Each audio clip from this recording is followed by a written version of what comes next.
아랍에미리트의 왕족이 미국의 전투기를 포기했습니다. 그들의 시선은 서쪽이 아닌 동쪽으로 향했습니다. 그리고 그곳에는 낯선 이름 하나가 있었습니다. 한국. 그들은 거대한 무기를 사지 않았습니다. 미국도 프랑스도 아닌 그들이 믿고 조종석에 앉은 그 기체.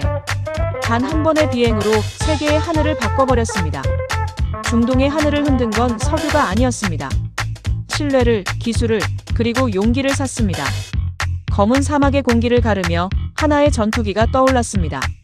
두 개의 엔진이 포효하고 구름이 갈라졌습니다. 단 한 번의 비행으로 세상은 알게 되었습니다. 힘이 아니라 진심이 하늘을 바꾼다는 것을. 그날 중동의 하늘을 가른 것은 석유의 불빛이 아니었습니다. 인간의 의지, 그리고 한 나라의 꿈이었습니다.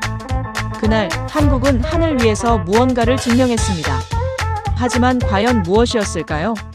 그 전에 구독, 좋아요 살짝 눌러주시면 영상 제작에 아주 큰 힘이 됩니다. 그럼 바로 시작하겠습니다. 중령님, 정비사가 숨을 헐떡이며 경납고 안으로 뛰어들어왔습니다. 손에 쥔 서류가 땀에 젖어 구겨져 있었죠.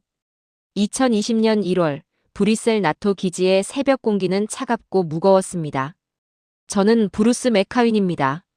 영국 공군에서 30년을 바쳤고 지금은 나토 항공전력 기획 고문으로 일하고 있습니다. 하늘을 지키는 일이 제 전부였죠. 또 부품입니까? 제가 물었습니다.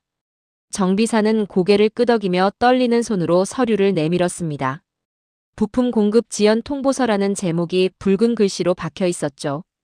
이번 주만 6번째였습니다. 뒤를 돌아봤습니다. 거대한 경납고 안에 F-35 열대가 줄지어 서 있었습니다. 날렵한 외형의 스텔스 도료가 어둠 속에서 빛을 삼키고 있었지만 그 위압감 넘치는 기체들은 단 한 대도 하늘을 날 수 없는 상태였습니다. 70억이 넘는 혈세가 그렇게 경납고에서 먼지만 뒤집어 쓰고 있었죠. 어느 부품입니까? 제가 물었습니다. 정비사가 힘없는 목소리로 대답했습니다. 엔진 제어 모듈입니다, 중령님. 록히드 마틴에서 승인이 나지 않았습니다. 승인이라는 단어가 가슴을 찔렀습니다. 우리 돈으로 산 우리 전투기인데 우리가 마음대로 고칠 수도 없다는 겁니까? 언제 도착합니까? 제가 다그쳐 물었습니다. 모릅니다. 정비사의 대답은 절망적이었습니다. 지난주에도 같은 질문을 드렸는데 본사에서 아직 답변이 없다고만 합니다. 그의 목소리가 떨렸습니다. 저는 천천히 F-35에게 다가갔습니다. 캐노피를 올려다보니 먼지가 유리를 뿌옇게 덮고 있었고 조종석은 텅 비어 있었습니다. 마지막 비행이 언제였습니까? 제가 물었습니다. 42일 전입니다, 중령님. 정비사의 대답을 듣는 순간 심장이 무겁게 가라앉았습니다. 7억 달러짜리 최첨단 스텔스 전투기가 한 달이 넘도록 경납고에 처박혀 있다는 게 말이 됩니까? 경납고를 천천히 둘러봤습니다. 10대 모두 같은 처지였습니다. 날개에는 먼지가 쌓였고 엔진은 차갑게 식어 있었으며 기체마다 노란색 정비 태그가 주렁주렁 달려 있었죠. 부품 대기, 소프트웨어 업데이트 대기, 본사 승인 대기라는 글귀들이 보였습니다. 발걸음을 옮겨 경납고 끝까지 걸어갔습니다. 벽에 붙은 화이트보드에는 금주 가동 현황이라고 적혀 있었고 그 아래로 참담한 기록들이 나열돼 있었습니다. 월요일 가동 불가, 화요일 가동 불가, 수요일 부품 미도착, 목요일 소프트웨어 오류, 금요일 승인 대기. 오늘은 토요일이었는데 아무것도 적혀 있지 않았습니다. 적을 것이 없었으니까요. 중령님. 정비사가 조심스럽게 입을 열었습니다. 파일럿들이 자꾸 묻습니다. 언제쯤 훈련 비행을 할 수 있냐고요? 저는 대답할 수가 없었습니다. 뭐라고 말해야 합니까? 미국 본사가 허락할 때까지 기다리라고 해야 합니까? 부품이 언제 올지 모르니 그냥 참으라고 해야 합니까? 주머니에서 태블릿을 꺼내 어제 받은 보고서를 열었습니다. 나토 F-35 통합 운용 보고서라는 제목이 화면에 떠올랐죠. 첫 페이지를 넘기는 순간 한 줄의 숫자가 눈에 박혔습니다. 가동률 24%. 20년 전만 해도 이 전투기는 미래였고 스텔스 기술의 정점이었으며 5세대 전투기의 완성이었습니다. 각국이 줄을 서서 계약했고 패권의 상징이자 동맹의 증표였죠.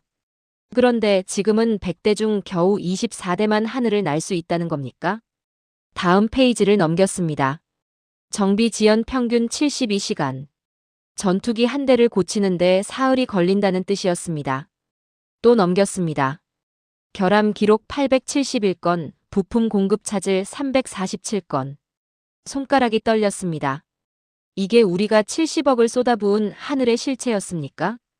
고개를 들어 경납고 천장을 바라봤습니다. 형광등이 깜빡이고 있었죠. 중령님, 괜찮으십니까? 정비사가 걱정스럽게 물었습니다. 저는 천천히 고개를 저으며 중얼거렸습니다. 괜찮지 않습니다.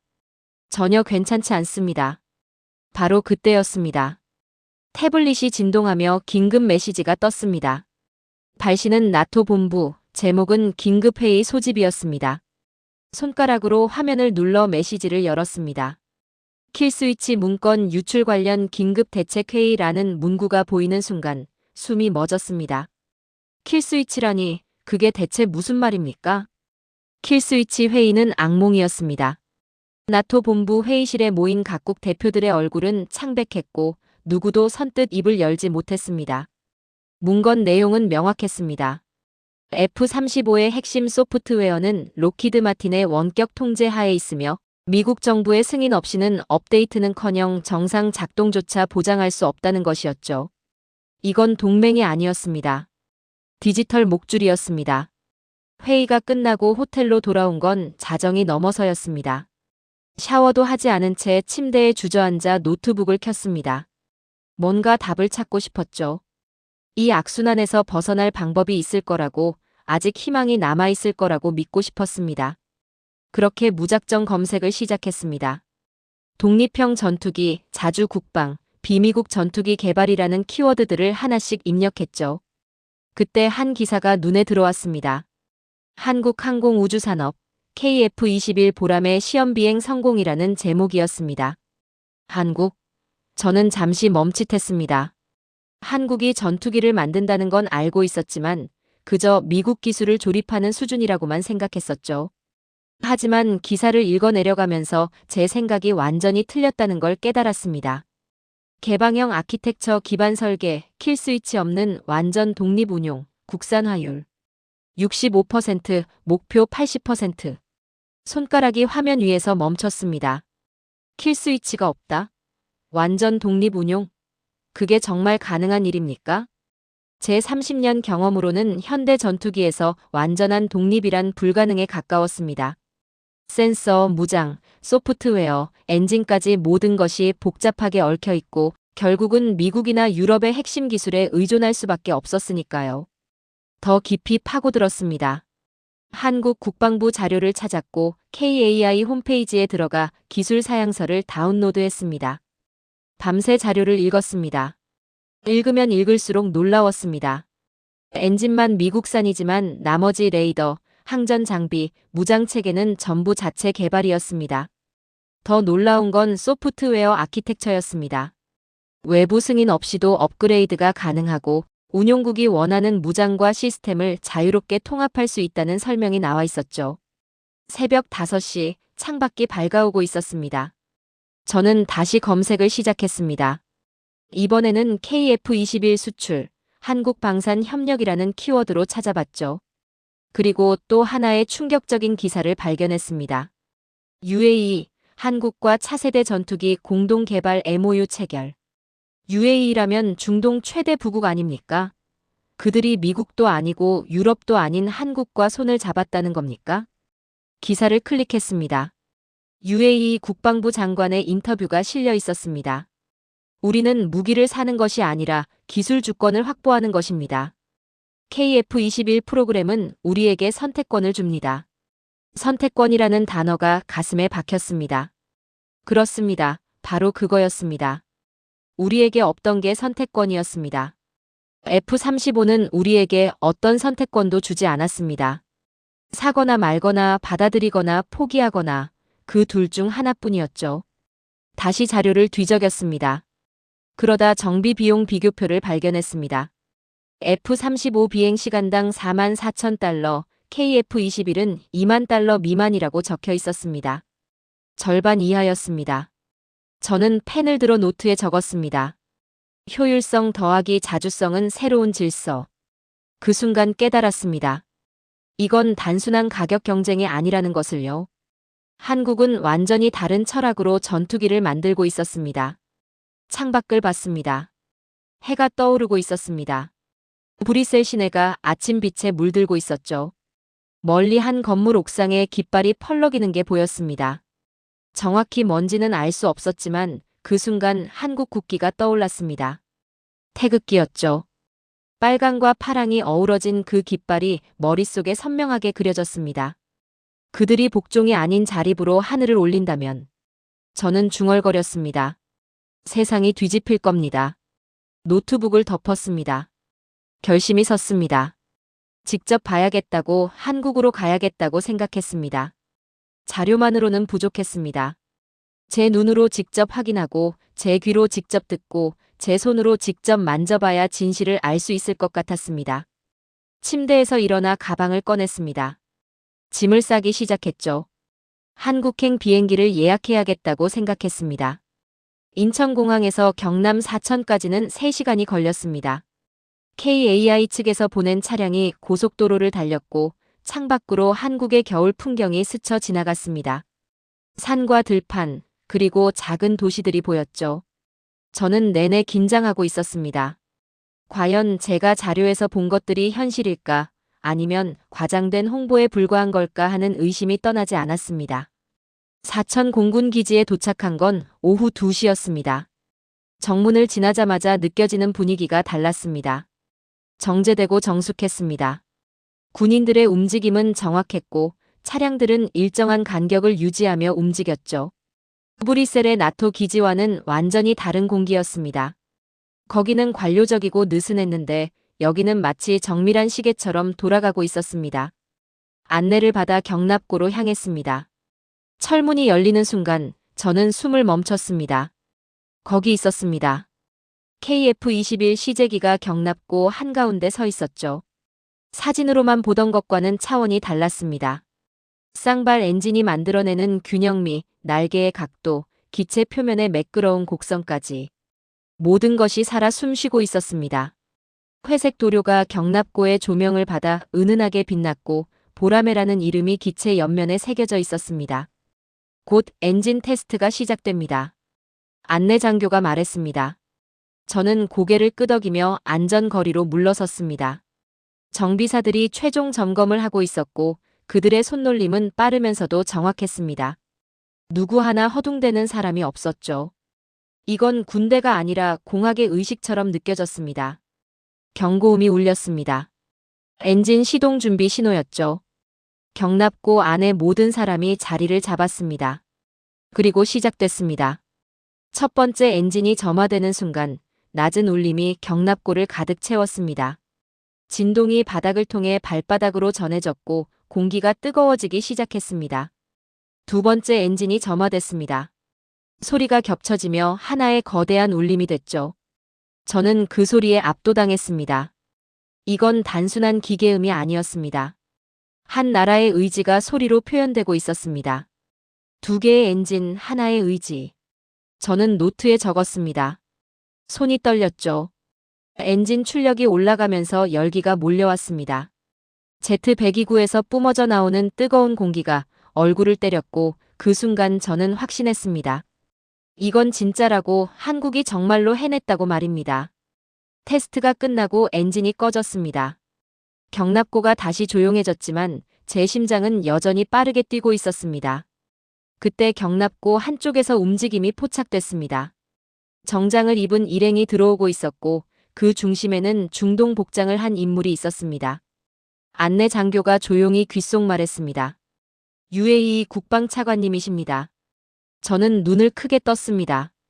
차관급 인사가 직접 왔다는 겁니까? 그들은 KF-21로 다가갔고 한국 측 관계자들과 악수를 나눴습니다. 그리고 놀랍게도 차관이 조종석 사다리를 오르기 시작했습니다.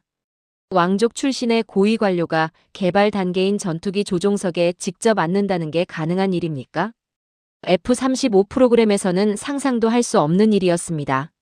록히드 마틴은 외국 고위 인사들에게 조종석 접근조차 극도로 제한했으니까요.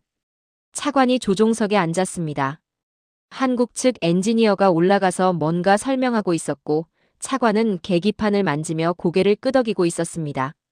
그 장면을 보는 순간 저는 깨달았습니다. 이게 신뢰구나. 중얼거렸죠. 왕족이 개발기 조종석에 앉는다는 것. 이건 신뢰의 서명입니다. 종이로 쓴 계약서보다 훨씬 강력한 약속이었습니다. 해가 기울고 있었습니다. 경납고 밖으로 나오자 활주로 너머로 붉은 노을이 지고 있었습니다. 저는 하늘을 올려다봤습니다. 구름 사이로 빛이 새어나오고 있었죠. 그들은 하늘을 빌린 것이 아니다. 저는 속삭였습니다. 스스로 하늘이 되었다. 사천에서의 감동은 오래가지 못했습니다. 다음 날 서울로 올라와 한국항공산업 관계자들과 비공개 미팅을 가졌는데 그곳에서 들은 이야기는 제가 본 희망에 금을 그었습니다. 회의실은 광화문 인근의 한 빌딩 20층에 있었고 창밖으로 서울 시내가 한눈에 내려다 보였습니다. 하지만 그 풍경을 즐길 여유는 없었죠. 인도네시아 문제가 생각보다 심각합니다. KAI 관계자가 자료를 펼치며 말했습니다. 인도네시아는 KF-21 공동개발 파트너였습니다. 20%의 개발비를 분담하기로 약속했었죠. 하지만 현실은 달랐습니다. 지난 2년간 분담금 납부가 계속 지연되고 있습니다. 약속한 금액의 절반도 들어오지 않았습니다. 관계자의 목소리에는 피로가 묻어났습니다. 저는 자료를 넘겨봤습니다. 그래프와 표가 가득했고 빨간색 경고 표시가 여러 곳에 찍혀 있었습니다. 기술 이전 문제도 있습니다. 다른 관계자가 말을 이었습니다. 인도네시아 측에서 요구하는 기술 수준과 우리가 제공할 수 있는 범위 사이에 간극이 있습니다. 협상이 난항을 겪고 있죠. 저는 고개를 끄덕이며 물었습니다. 그렇다면 이 프로젝트 과연 끝까지 자립할 수 있습니까? 회의실이 잠시 조용해졌습니다. 자립은 하겠습니다. 한국 측 수석 대표가 단호하게 말했습니다. 다만 시간이 더 필요할 뿐입니다. 인도네시아 분담금이 없어도 우리 예산으로 완수할 계획입니다. 그의 눈빛은 확고했지만 저는 불안을 느꼈습니다. 예산 부족은 모든 방산 프로젝트의 암적인 존재였습니다. 아무리 기술이 뛰어나도 돈이 없으면 결국 무너지는 게 이 업계의 냉혹한 현실이었으니까요. 회의가 끝나고 호텔로 돌아오는 길이었습니다. 차 안에서 휴대전화를 확인하다가 한 뉴스 알림을 받습니다. UAE 국방부 KF-21 참여설 공식 부인. 손가락으로 기사를 눌러 읽어 내려갔습니다. UAE 국방부 대변인이 현지 언론과의 인터뷰에서 KF-21 공동개발 참여에 대한 구체적인 계획은 없다고 밝혔다는 내용이었습니다. 어제 제가 직접 본 것은 뭐였습니까? 차관이 조종석에 앉았던 그 장면은 무엇이었단 말입니까? 신뢰가 깨지면 기술도 무너진다. 저는 창밖을 보며 중얼거렸습니다. 서울의 야경이 화려하게 펼쳐져 있었지만 제 마음은 점점 어두워지고 있었습니다. 정치라는 변수는 언제나 기술을 압도했습니다. 아무리 훌륭한 전투기를 만들어도 정치적 합의가 무너지면 모든 게 수포로 돌아가는 겁니다. F-35도 그랬고 유럽의 유로파이터도 그랬으며 프랑스의 라팔도 그런 과정을 거쳤습니다. 그날 밤 잠이 오지 않았습니다. 호텔방을 나와 밖으로 나갔습니다. 한강 근처였기에 걸어서 다리까지 갔죠. 한강대교 위에 홀로 서서 강물을 내려다봤습니다. 겨울 바람이 차갑게 얼굴을 때렸고 다리 위로 차들이 쉴 새 없이 지나갔습니다.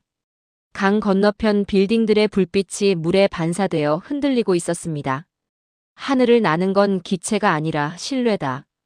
저는 난간에 팔을 기대며 독백했습니다. 30년을 항공 분야에서 일하면서 배운 가장 중요한 교훈이었습니다. 기술은 살 수 있고 부품은 조달할 수 있으며 전투기는 조립할 수 있습니다. 하지만 신뢰는 다릅니다. 신뢰는 돈으로 살 수 없고 계약서로 보장할 수도 없습니다. 신뢰는 오직 시간과 일관성으로만 쌓이는 것입니다. 한국은 그 신뢰를 쌓아가고 있었습니까? 아니면 또 다른 정치적 게임의 희생양이 될 것입니까? 저는 확신할 수 없었습니다. 차가운 바람이 더 세차게 불었고 저는 깊은 한숨을 내쉬었습니다. 인도네시아 문제, UAE의 애매한 태도, 그리고 서방 언론의 냉소적인 시선까지 KF-21을 둘러싼 장벽은 생각보다 높았습니다. 호텔로 돌아온 건 새벽 2시였습니다. 침대에 누워 천장을 바라봤습니다. 잠이 오지 않았죠. 휴대전화를 집어들고 습관적으로 뉴스를 확인했습니다. 그리고 한 속보가 화면에 떴습니다. UAE 국방차관 한국 사천 재방문. KF-21 시험비행 참관 예정. 발행 시간은 30분 전이었습니다. 손이 멈췄습니다. 다시 읽었습니다. 재방문? 어제 부임 발표를 하더니 오늘 다시 사천으로 간다는 겁니까? 기사를 클릭해서 자세히 읽었습니다. UAE 국방차관이 공식 일정을 조정해 급거 한국을 재방문했다. KAI 관계자는 시험비행 참관 및 기술 협력 심화 논의를 위한 방문이라고 밝혔다. 심장이 다시 뛰기 시작했습니다. 이들은 단념하지 않았다. 저는 중얼거렸습니다. 정치적 수사와 실제 행동은 달랐습니다. UAE는 공식적으로는 부인했지만 실질적으로는 계속 움직이고 있었던 겁니다. 이건 뭘 의미합니까? 그들이 진짜로 원하는 건 KF-21이라는 뜻이었습니다. 다음 날 아침 다시 사천으로 향했습니다. 이번에는 KAI 생산 라인을 방문하는 일정이었죠. UAE 차관의 재방문 소식이 제게 묘한 확신을 심어줬습니다. 뭔가 더 깊이 들여다봐야겠다는 생각이 들었습니다. 피상적인 관찰이 아니라 실제로 어떻게 돌아가는지 속살까지 봐야만 진실을 알 수 있을 것 같았습니다. 공장 입구에서 안전모와 안전복을 받아 입었습니다. 거대한 철문이 열리며 생산 라인이 모습을 드러냈죠. 첫인상은 압도적이었습니다. 축구장 서너 개를 합쳐놓은 크기의 공간에 수십 대의 기계들이 정밀하게 배치돼 있었고 작업자들이 각자의 위치에서 움직이고 있었습니다. 하지만 놀라운 건 소음이 생각보다 적다는 것이었습니다. 모든 게 조용하고 질서정연하게 돌아가고 있었죠. 안내 직원이 한쪽 벽면에 대형 모니터를 가리켰습니다. 이게 우리 협력 네트워크입니다. 화면에는 한국 지도가 떠 있었고 수백 개의 점들이 선으로 연결돼 있었습니다. 현재 600여 개의 협력 기업이 KF-21 프로그램에 참여하고 있습니다. 그의 설명이 이어졌습니다. 부품 하나하나가 어디서 만들어지고 언제 도착하며 어떤 검수 과정을 거치는지 실시간으로 추적됩니다. 저는 화면을 응시했습니다. 점들이 깜빡이고 있었고 선들이 살아 움직이는 것처럼 보였습니다. 이건 공장이 아니라 생태계다. 중얼거렸죠. F-35는 로키드 마틴이라는 단일 거대 기업이 지배했습니다. 하지만 KF-21은 달랐습니다. 수백 개의 중소기업이 유기적으로 연결된 네트워크였고 하나가 무너지면 다른 하나가 받쳐주는 구조였습니다. 정비 시뮬레이터를 체험해 보시겠습니까? 안내 직원이 물었습니다. 저는 고개를 끄덕였죠. 한쪽 구역으로 이동하자 거대한 스크린과 실물 크기의 기체 모형이 있었습니다. 여기 앉아보십시오. 의자에 앉자 화면에 KF-21의 3차원 모델이 떠올랐습니다. 엔진 부분을 터치해보세요. 손가락으로 화면의 엔진을 눌렀습니다. 순간 화면이 확대되며 내부 구조가 펼쳐졌고 인공지능 음성이 흘러나왔습니다. 제3터빈 블레이드 미세 균열 감지. 교체 권장. 예상 소요 시간 4시간. 숨이 멎었습니다. 지금 뭐라고 했습니까? 제가 물었습니다. 3초 만에 결함을 진단했습니다. 안내 직원이 웃으며 대답했죠. 인공지능이 수천 개의 센서 데이터를 실시간으로 분석합니다. 정비사가 며칠 걸릴 일을 몇 초 만에 해내죠. 저는 화면을 뚫어지게 바라봤습니다. 미국의 천문학적 예산보다 한국의 정확함이 더 무섭습니다. 중얼거렸습니다. 작업장을 돌아다니다 한 젊은 장교를 만났습니다. 계급장을 보니 대위였고 이름표에는 박이라고 적혀 있었습니다. 현장 엔지니어십니까? 제가 물었습니다. 네, 중령님. 그가 경례를 했습니다. 여기서 얼마나 일하셨습니까? 3년째입니다. 그의 눈빛이 또렷했습니다. 처음엔 미국 기술을 따라가기도 벅찼습니다. 하지만 지금은 그가 잠시 멈췄다가 말을 이었습니다. 우린 세계를 따라가는 게 아니라 추월 중입니다. 그 말에 미소가 지어졌습니다. 하지만 제 눈빛에는 감동이 서려 있었죠. 자신감이 아니라 확신이었습니다. 오만이 아니라 자부심이었습니다. 이 젊은 장교의 눈에서 저는 한국의 미래를 봤습니다. 오후에는 시험 비행장으로 이동했습니다. KF-21 한 대가 활주로에서 대기 중이었고 곧 시험 비행이 시작될 예정이었습니다.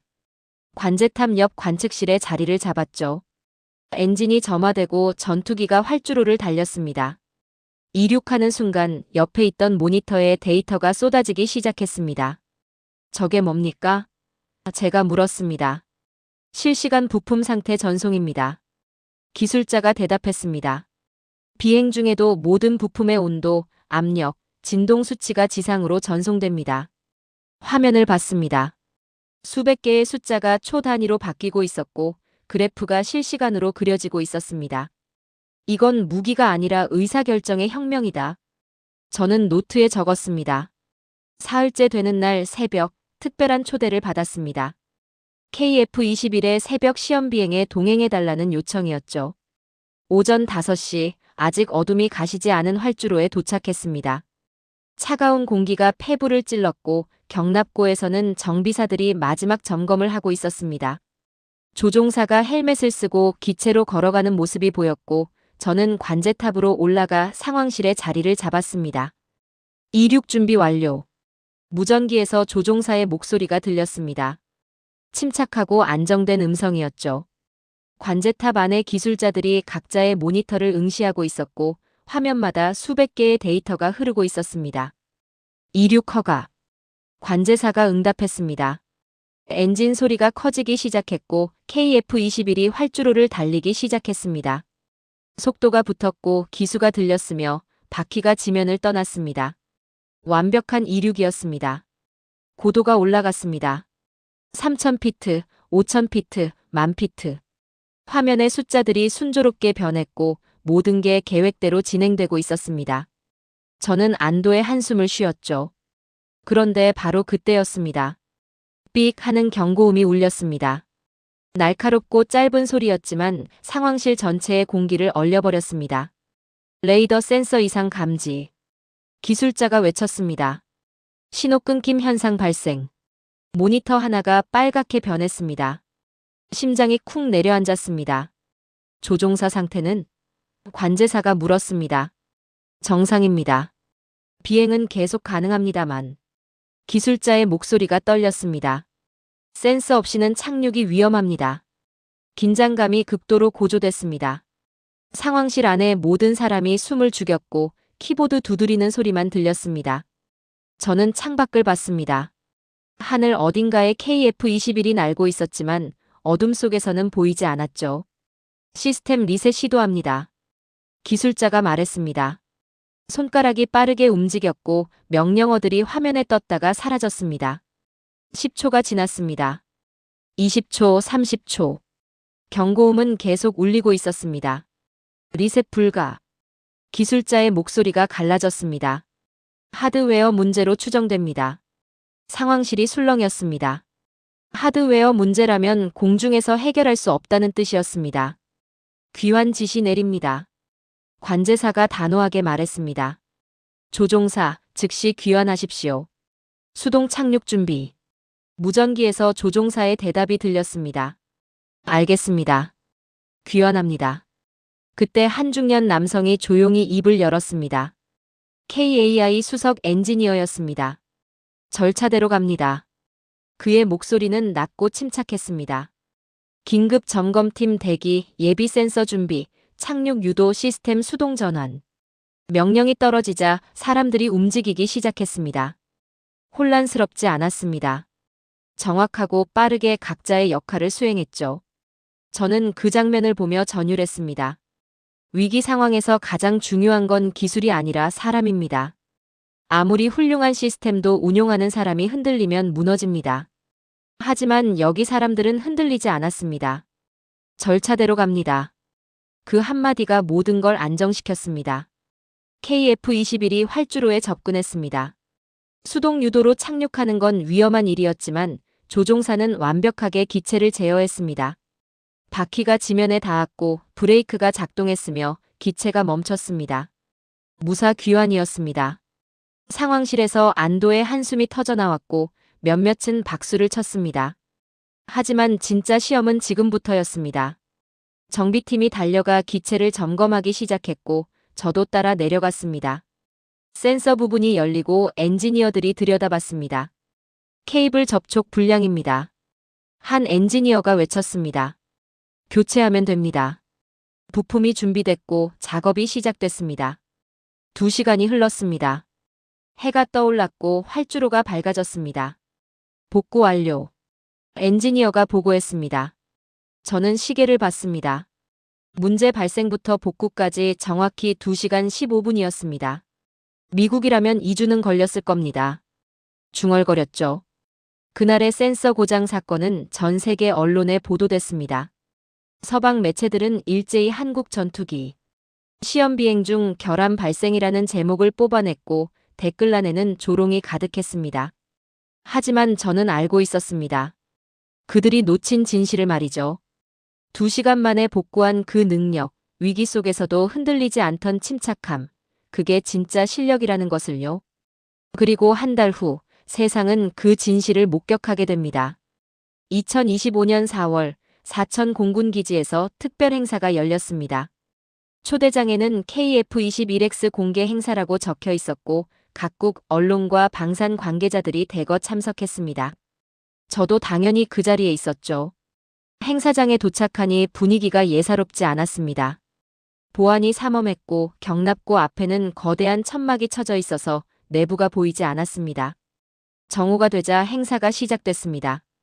KAI 사장이 단상에 올라 간단한 인사말을 했고 곧이어 천막이 걷히기 시작했습니다. 천천히, 아주 천천히 거쳤고 그 안에서 모습을 드러낸 것은 제가 한 달 전에 봤던 KF-21과는 분명히 다른 기체였습니다. 외형은 비슷했지만 뭔가 더 세련되고 날카로워 보였죠. KF-21X입니다. 사장이 발표했습니다.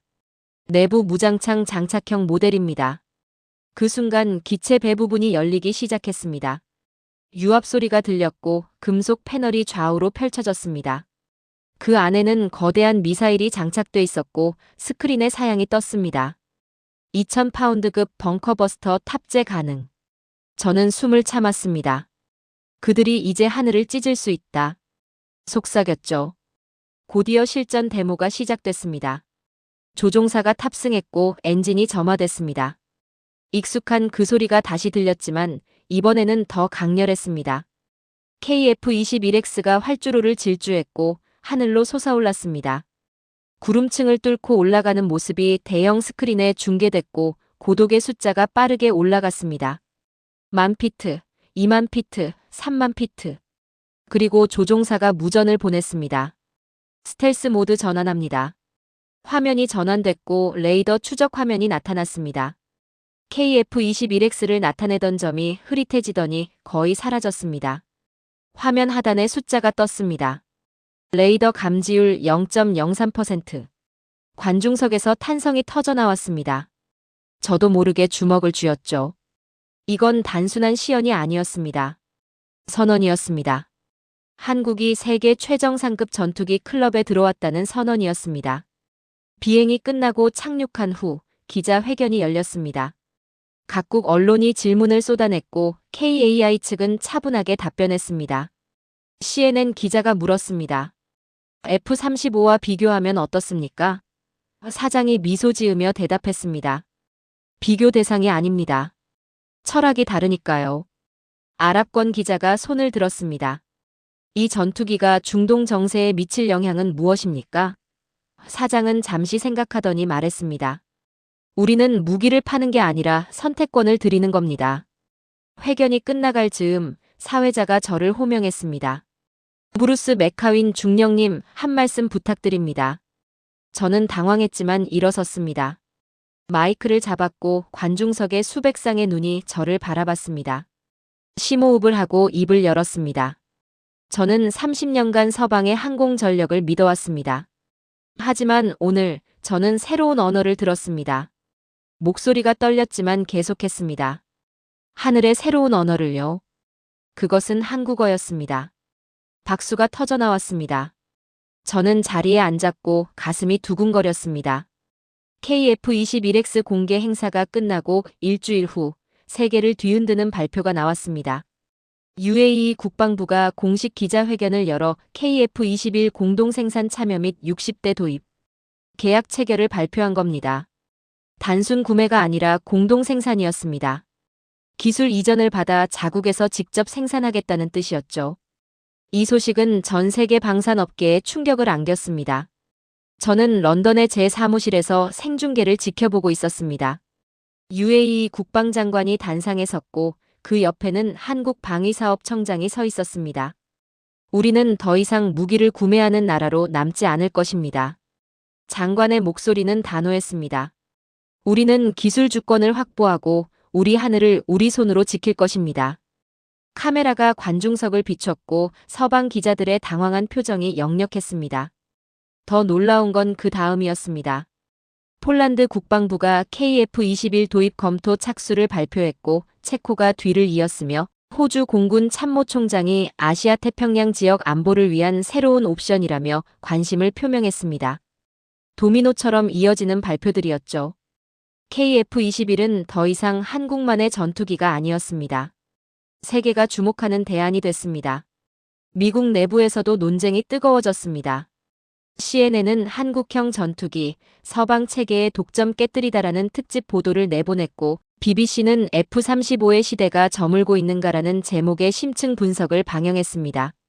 국방 전문가들이 토론장에 나와 설전을 벌였고 어떤 이는 한국의 성공을 치켜 세웠으며 어떤 이는 미국 방산 체계의 개혁을 주장했습니다.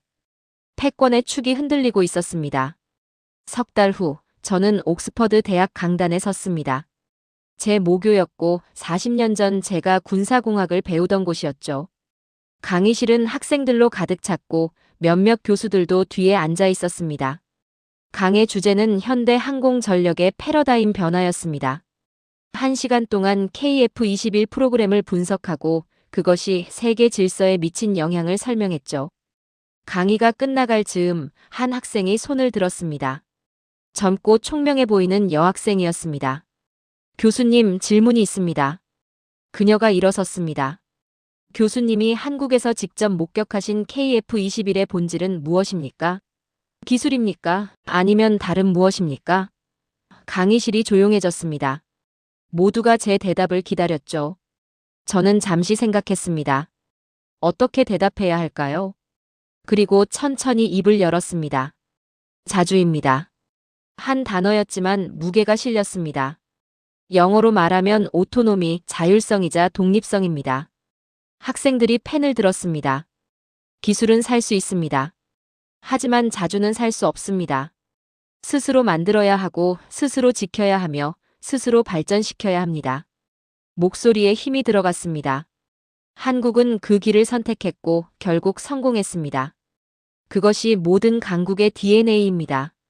강의실에 박수가 울려 퍼졌습니다. 학생들이 일어섰고 교수들도 고개를 끄덕였습니다. 저는 그 순간 깨달았습니다. 제가 전하는 건 단순한 기술 분석이 아니라 철학이라는 것을요. 하늘을 지배하는 방법이 아니라 하늘을 존중하는 방법을 말하고 있었던 겁니다. 그날 밤 런던의 제 아파트로 돌아왔습니다. 피곤했지만 잠이 오지 않았죠. 창문을 열었습니다. 차가운 밤 공기가 밀려 들어왔고 런던 시내의 불빛이 반짝이고 있었습니다. 하늘을 올려다봤습니다. 구름 사이로 별빛이 새어나오고 있었고 멀리서 비행기 엔진 소리가 희미하게 들렸습니다. 패권은 무너졌지만 존경은 태어났다. 중얼거렸습니다. F-35가 만들어낸 건 의존이었습니다. 하지만 KF-21이 만들어낸 건 신뢰였습니다. 그 차이가 세상을 바꿨습니다. UAE가 한국을 선택한 이유도 폴란드와 체코가 관심을 보인 이유도 호주가 검토에 나선 이유도 바로 그것이었습니다. 동쪽 하늘이 밝아오기 시작했습니다. 여명이었죠. 구름 사이로 보랏빛 빛이 스며들고 있었습니다. 아름다웠습니다. 그 빛의 이름은 대한민국이었다. 저는 속삭였습니다. 사천에서 봤던 그 엔진 소리가 경납고에서 느꼈던 그 전율이 시험 비행장에서 목격했던 그 감동이 다시 떠올랐습니다. 저는 더 이상 분석가가 아니었습니다. 증언자였습니다. 그리고 제가 증언할 진실은 단 하나였습니다. 하늘은 더 이상 서쪽의 것이 아니라는 것, 이제 동쪽에서 새로운 질서가 솟아오르고 있다는 것, 그리고 그 중심에 한국이 서 있다는 것이었습니다. 창문을 닫았습니다. 침대에 누워 눈을 감았죠. 나는 오늘도 그 보랏빛을 떠올린다. 마지막으로 중얼거렸습니다. 그리고 깊은 잠에 빠져들었습니다. 저는 브루스 맥카윈입니다. 30년을 하늘과 함께 살아온 사람입니다. 2025년 1월 브뤼셀 나토 본부에서 저는 절망했습니다. F-35의 가동률 24%를 보는 순간 제가 믿었던 모든 것이 무너졌죠. 킬스위치라는 디지털 목줄, 부품을 기다리며 먼지만 뒤집어 쓴 7억짜리 전투기들, 그리고 패권이라는 이름의 굴레를 목격했습니다. 우리가 지킨다고 믿었던 하늘은 사실 우리 것이 아니었습니다. 하지만 한국에서 저는 완전히 다른 세상을 봤습니다. 경남 사천 공군기지, 그곳에서 KF-21 보라매를 처음 만났을 때의 전율을 잊을 수 없습니다. 쌍발 엔진이 점화되는 순간 느꼈던 그 울림은 단순한 기계음이 아니었습니다. 한 나라의 의지가 소리로 표현되고 있었죠. 센서 고장이라는 위기 속에서도 흔들리지 않던 엔지니어들의 침착함, 2시간 만에 복구해낸 그 능력, UAE 차관이 개발 단계의 조종석에 직접 앉았던 신뢰의 순간들이 제 삶을 바꿔놓았습니다. KF-21은 단순한 전투기가 아니었습니다. 그것은 자주 국방의 철학이었고 기술 주권의 선언이었으며 신뢰로 쌓아올린 새로운 질서였습니다. 지금 세계는 변하고 있습니다. UAE가 60대를 주문했고 폴란드와 체코가 관심을 표명했으며 호주가 검토에 들어갔습니다. 서방 언론조차 인정하기 시작했죠. 패권의 시대가 저물고 신뢰의 시대가 시작됐다고 말입니다. 저는 옥스퍼드 강단에서 학생들에게 말했습니다.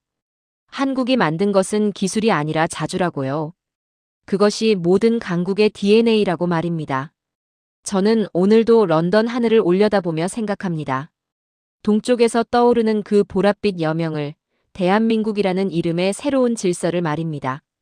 하늘은 더 이상 서쪽만의 것이 아닙니다. 이제 세계는 배웁니다. 한국으로부터. 저는 증언자입니다. 그리고 이 이야기는 이제 시작입니다.